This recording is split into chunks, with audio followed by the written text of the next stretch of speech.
the space for us where we just need to all pause and be is so important. And, it includes myself as well, because I'm not going to be a hypocrite and sit here and say, yeah, I'm Zen all the time, because I absolutely am not. When I cook, it brings me a lot of joy. Food is a big part of what those modalities I teach, are about.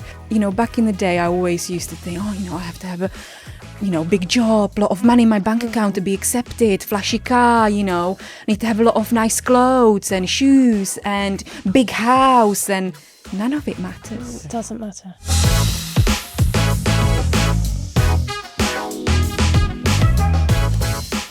Welcome to Kitchen Tales. This is my friend Rhona and I's podcast where we talk all things local. We are based in West Berkshire. We are in Newbury, and we talk about our hospitality industry businesses. We are both caterers, and we also talk to other local businesses that have started recently or some that have been established for a long time.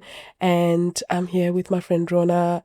It's been a crazy last few weeks of work. How are you, Rhona? Well, how am I? I'm buzzing. Yeah. I'm exhausted. I'm stiff. I ran a half marathon yesterday. I'm so proud of you. I did it. Yeah. The London half yesterday. How was that? Did you actually get to London on the day? Or Yes, we went on we were supposed to be going on the train. We went to the station with my family and my running partner, still on the train. And of course the train was cancelled. Typical. So we zoomed in the car and went up, and then we managed to get there in good timing. But the actual run itself was amazing at the start, running around all these landmarks, all the London landmarks of Parliament, Big Ben, Horse Guards, and it was absolutely incredible. The weather was perfect. I suddenly hit a wall though. I hit a wall at 16k, and I was running through Hyde Park, and it was a bit dull and it was a bit boring, and I was trudging along with my feet, but it was great experience. Would I do it again? I'm not sure at the moment. Yes, I think I would. I don't know. I saw a runner this morning. I was like, actually, I could go for a run now. Really? Wow, that's amazing. But no, it's just the adrenaline I'm feeling at the moment. Ask me next week. I'm like, you're never running again. I don't know. Well, it was really good, and I'm so pleased I did it. To anyone who does it, I really recommend doing it if you're thinking about it. Just do it. Just do it. You can do it. Your body will make you do it. That's amazing, because you were trying to juggle, trying to train, working, the busy summer, all the different jobs, home life, everything. So I'm really proud of you. Oh, thank you very much. And you were doing it for a worthy cause as well. I was, for Alcohol Change UK. This is amazing. Which is, Don't ask me to run with you, because that's not me. I am not a runner, and that's not something that I would. But, I remember doing my first 10k that I ever did with one of my friends, and it was in London as well. And we were running like near Big Ben. I can't remember what it was. And the feeling that I got afterwards, similar to what you're saying, that adrenaline. I was like, right, I'm going to be a runner. I'm going to be doing this and this and this. It hasn't happened yet, but maybe you can convince me another time and I can start training with you as well. Yeah. And it's just good to do something a little bit different as well. It's really good to do something different. And it was good. It was a good time of year to do it, October. With the Indian summer, we've had it. Exactly. For training, because that's what I worried, that if it was like a day like today where it's very wintry, can get a little bit miserable, but you were really lucky with the weather. Good. How are you? I'm doing okay. I just celebrated my birthday recently. Happy birthday. Thank you. It was a really nice month, and I just feel quite relaxed, though I sometimes my mood changes quite a lot when the weather gets miserable, but I'm trying to get on top of it, because it's sometimes you just have to change that thought when you know that the weather makes me feel miserable. You just have to tell yourself, actually, no, let me get up, let me do things. So I've just been making it a bit of a priority and actually not making the weather dampen my mood. And just feeling a little relaxed and getting ready for the C word, Christmas, guys. It's fast approaching. We have to talk about it. I know, when you're running your business, you have to think ahead of time. So you'll be hearing me say Christmas a lot. And today we've got a lovely guest that's joining us. Yes, we've got my friend and an amazing practitioner, does many things that I'm going to let her speak. On, we've got Veronika joining us today. How are you, V? Hi, ladies. Hello. Hi. Thank you so much for having me. I'm very well. I'm a little bit nervous, I won't lie. Yeah. Sitting on this sofa, it's lovely, but also a little bit nerve-wracking. But hopefully we can have just a lovely chat. Absolutely. It's just us Absolutely. catching up. And you've got your own business that you run locally. Tell us a little bit more about you and what you do. Yes, so I run my business, which is called Nourish by V. I am a yoga teacher. I'm also a crystal ball sound healer. I do all sorts of different modalities when it comes to well-being. So I've been practicing yoga for quite a long time now. It's coming up to 10 years, which is even scary because every time I look into it, I'm like, oh my goodness, I'm going to be teaching for the 6th year now and so on. So everything goes so quickly. And when I created my business, I never thought that it's going to grow as it grew. And I just love helping people. And for me, that brings me joy, and that's my purpose, and that's my passion. And I know how it helped me when it comes to my own well-being. Mm-hmm. So passing it on to other people is really important to me. Oh, I love that so much. I'm going to take a bit of a step back because I actually know you from making food. Yeah. Funnily enough, because that's something that I think you haven't really spoken about a lot recently. Everyone knows you for all the well-being things, in which food is part of well-being. Because one of the first times that I knew you got to know you a lot more was actually during lockdown when you were doing some cooking classes. Tell us a bit about that, because that's a part of V that I think you haven't actually been showing people recently. And both Rhona and I are foodies. Yes, always so tell us about food. Yeah, so to be honest, everything I do now is very much linked to food. Mm-hmm. Food is heart of everything I do, as you know, because we work together as well on my events and my retreats, and food needs to be right. Yeah. So yes, you're absolutely right. In the past, I used to, and I still do, it's just, as you say, I don't really talk about it much. I love food. I used to do cooking workshops in lockdown, which was part of, back in the day, Richer Fit, that's how it all started. And it was just lovely getting people together, cook fresh, and with fresh ingredients, different ingredients. I love the quote, when it comes to the kind of food, it's a nourishment over punishment. I think a lot of the time there is this kind of taboo when it comes to food, and also healthy food and nourishing and nurturing food, So people always think that it has to be leafy and green, to give you that kind of, I don't know, the nourishment you need and your body needs. And yeah, I think when I started cooking and when I cook, it brings me a lot of joy, and also when people really enjoy it. So when we did all these workshops back in the day, I really loved it. I love making my homemade granola, as you know, and I still cook in the background. I love it. I just think it's still part of me. And, as I say, the food is a big, big part of what those modalities I teach, are about.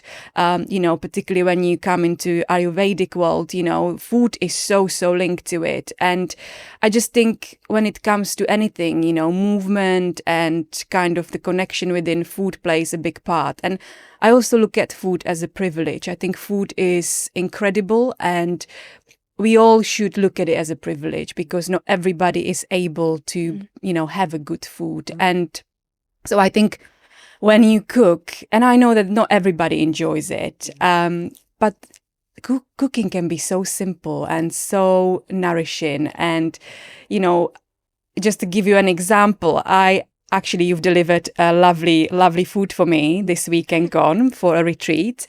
And I have had a student there who never tried the particular meal you have prepared, which was a pumpkin stew, the kind of a casserole dish, which is so, so nice.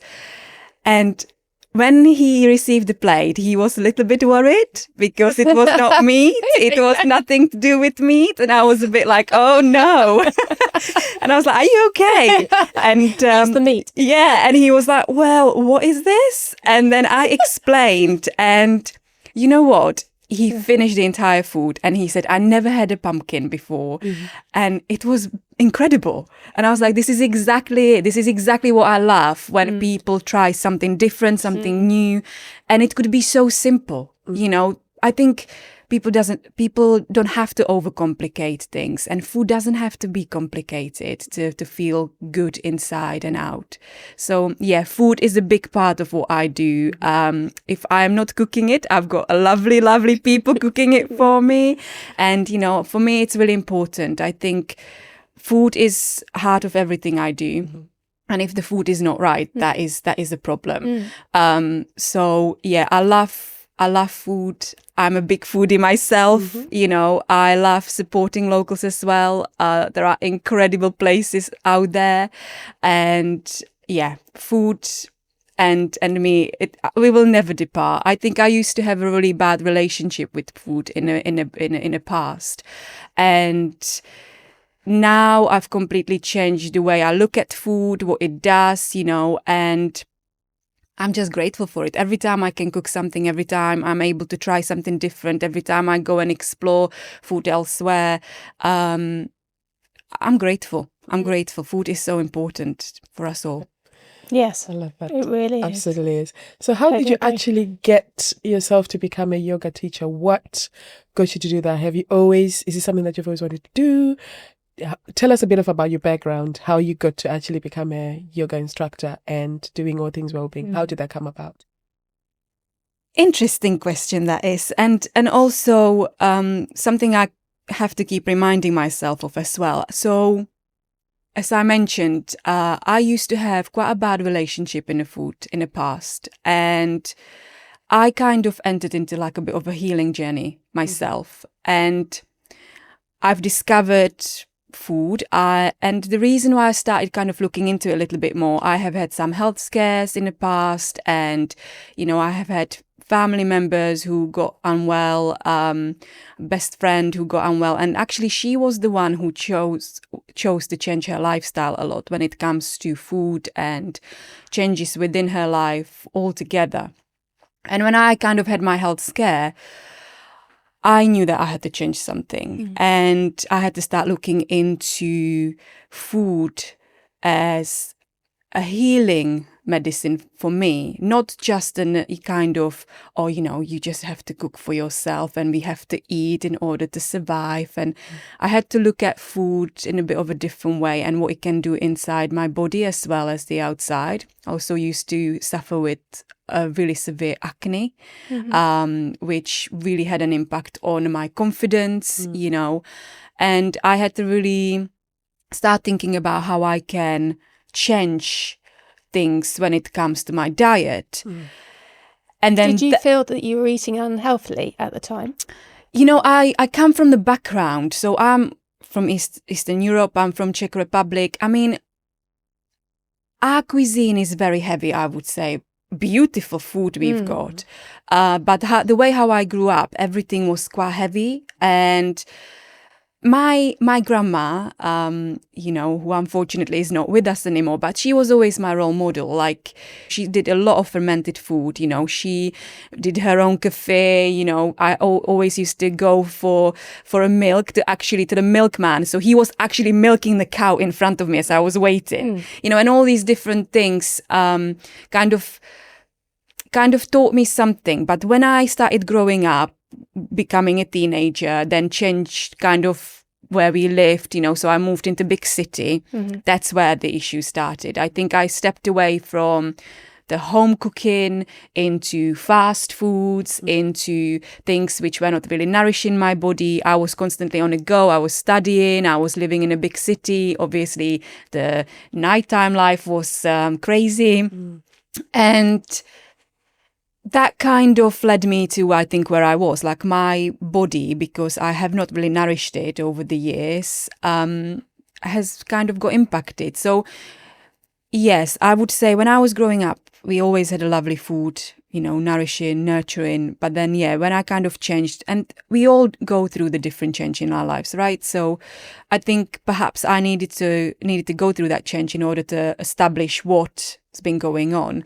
And obviously when I started kind of looking into it. And when I moved to the UK about 19 years ago, it was a huge eye-opener for me. Like the diet here, I mean, where I was staying with the family I look after the children for, wow, the stuff they were eating, like they had fast food after fast food, you know, and I was just like, and the thing is, because I lived there, I also had fast food after fast food, you know, so it felt like I was really not breaking away from that habit, you know, which I kind of accommodated back at home when I was kind of, you know, in my teenage years, and then, you know, start kind of being in the kind of entering the adulthood and all that. So when I came here when I was 19, it was like, wow, what is going on?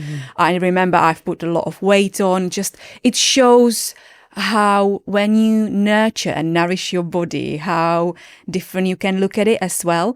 So then when I started having my health scares, and when I had all my family members, well, some of my family members unwell, and my best friend who got diagnosed with a brain tumor started kind of looking into healing modalities and also food. She was the type of person who never cooked ever before.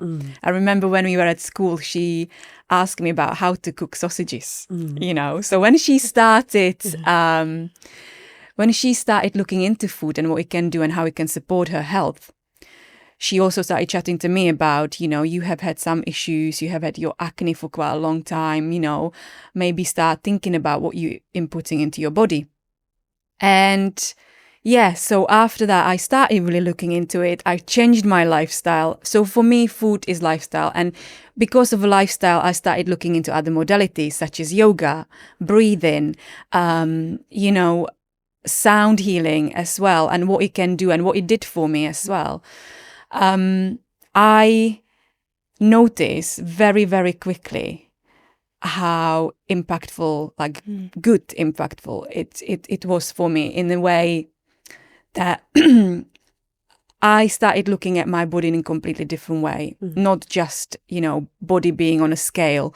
I started looking at myself as a human being who wants to be healthy, who wants to live here for as long as possible. And because I suffered with a lot of anxiety and depression in the past, and I think it's all linked to everything, you know, which was happening, you know, back then in the past, I had to find something which really helped me. And I remember when I went for my first yoga class, I used to do a lot of cardio exercises, jumping around. I was really energetic, you know, and I really loved moving my body. Sometimes I would do like 3 classes a day. I remember my husband was like, can we actually have a weekend together?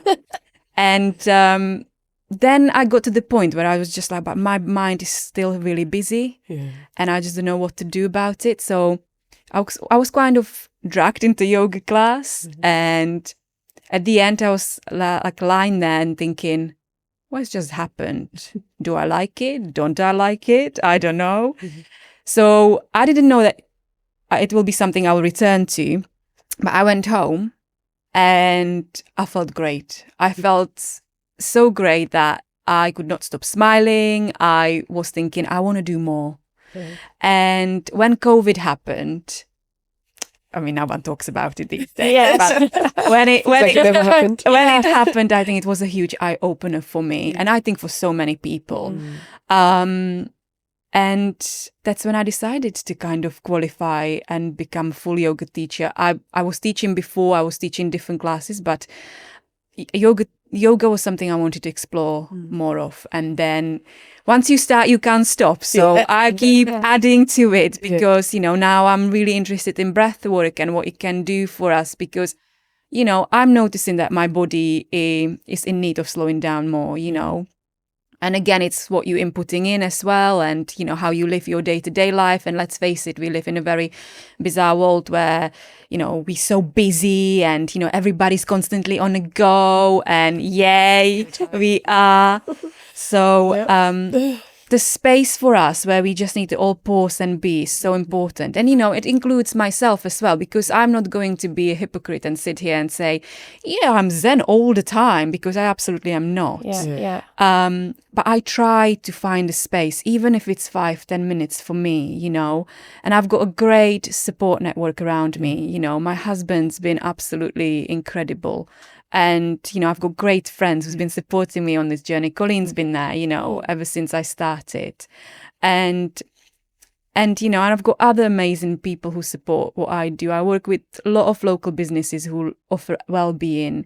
And, I know you had Rachel here, so I work with her. I love what she does because I think as much as movement is important, slowing down is important too. How we're nourishing the body rather than punishing it. That's constantly something I keep coming back to, and it's just all of it kind of led me to where I am now, and I'm just hoping it will keep evolving. And you haven't looked back. Yeah. You just, do you feel yourself? Do you feel, your found energy or everything about yourself is just 10 times better than before? You know what, Rhona? I think for the first time, I feel a little bit emotional saying that, but for the first time in years, I found myself. I found who I truly am and what I really want from this life. I get quite emotional saying that out loud because I've been really looking for myself for a very, very long time. Yeah. And when I came to the UK, and I think it comes to anyone who lives in a different country, right? It takes a long time to settle. It takes a long time to find yourself. And for me, it's taken almost, I would say, probably 15 years. Yeah. Wow. And I'm just grateful that this is my life now. My life is so much simpler. I mean, I work crazy hours. I'm not going to say I won't, but I am not after earning a lot of money or having flashy things because that's not what brings me joy. Yeah. What brings me joy is spending time and quality time with people I love. Go for a lovely meal, eat amazing food. We moved a very old cottage. Now I'm learning to live in it. Because it's been a bit of a adjustment for me. Moving from a town to countryside. But every time I wake up, I always say to myself, I'm grateful to be alive. And back in the day, I always used to think, I have to have a, big job, a lot of money in my bank account to be accepted, flashy car, I need to have a lot of nice clothes and shoes and big house, and none of it matters. It doesn't matter. None of it absolutely matters. I think what matters is that you're healthy, you're here, you're surrounded by lovely people, you're surrounded by a lot of love and support. And if there are people who care for you, you can do anything in the world, even in the darkest times. It's so lovely to hear that. I know, right? I feel quite emotional myself. And it's just so nice actually just hearing you talk. I just realized that hardly me and Rhona have hardly spoken, because I think everything that you're talking about is just the things that a lot of us sometimes forget, especially in the slowing down. We don't do it. Slow down. And it's just really great that you're actually using all the tools that you've learned, that you were using for yourself, and now sharing them with other people so that other people can, be able to do this. So in terms of, I know you do like loads of retreats, events and stuff.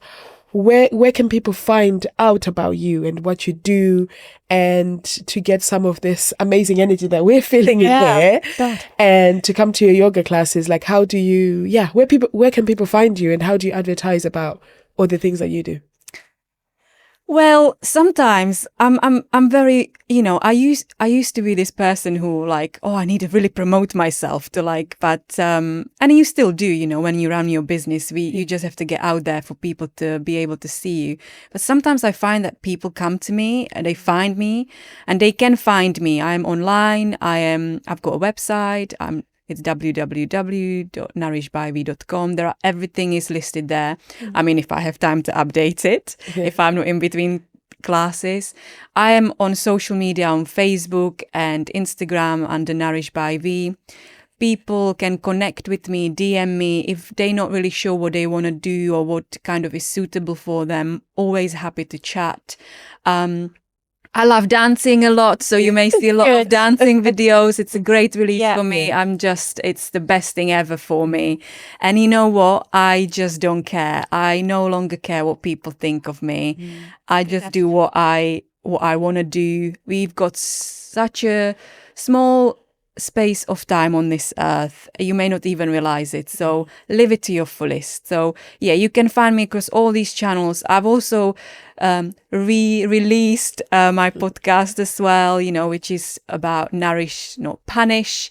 And it's all about well-being. I want to bring people all these modalities, like you say, which helped me. I want to talk about them. I want to share them with people. I want other experts within the area, because I know there's so many who can offer incredible things to come and talk onto the podcast. So what you're doing, ladies, is incredible. And I want to do something similar, because I know that just spreading the joy and spreading the word for other people, and what they do is so important. And like you always say, collaboration over competition, and that's always kind of behind me, ever since you've been out there doing your business. That's always behind me. And and you learn a lot of things alongside the whole process, and who is there to support you, who isn't, so if you've got a good energy and if you want to connect with me, I am there. I'm more than happy to listen. I'm more than happy to help with anything you are facing, going through,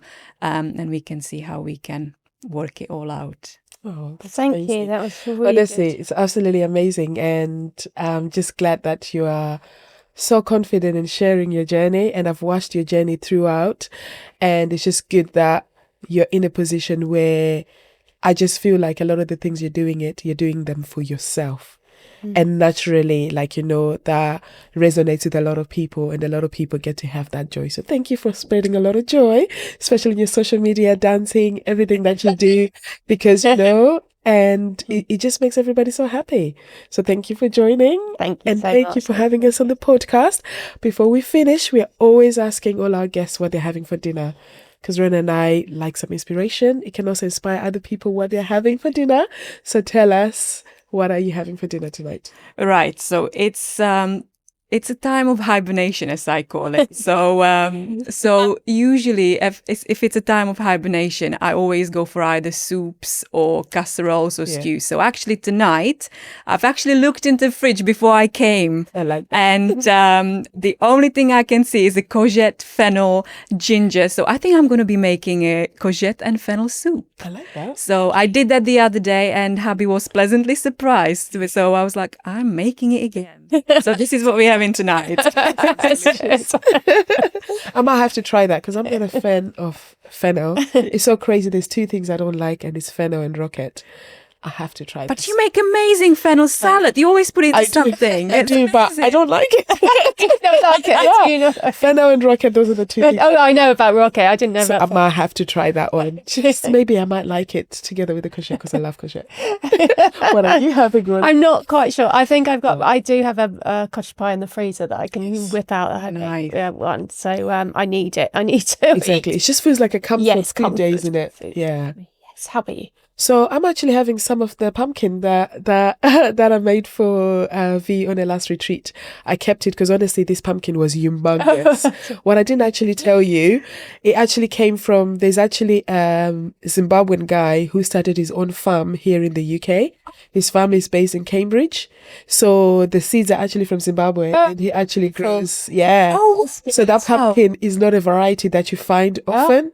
So I saved half of it. So we're having that. And I think we're doing like a spatchcock chicken with like lemon and lime. Oh, amazing. That's probably why the student of mine really loved it. Yeah, it was because it's different. Yeah, so it's not the same variety that you do. So it's actually like a green one. And this guy makes them, and then they do deliveries in Newbury. Maybe I'll share the details actually. So you should. Because they do deliveries in Newbury like every 2 weeks. And love it's just it. incredible. Yeah. So that's what we're having. Amazing. Well, thank you so much for joining us. Thank you so for having if you want to be able to find us, you can find us on Instagram, kitchen.tales.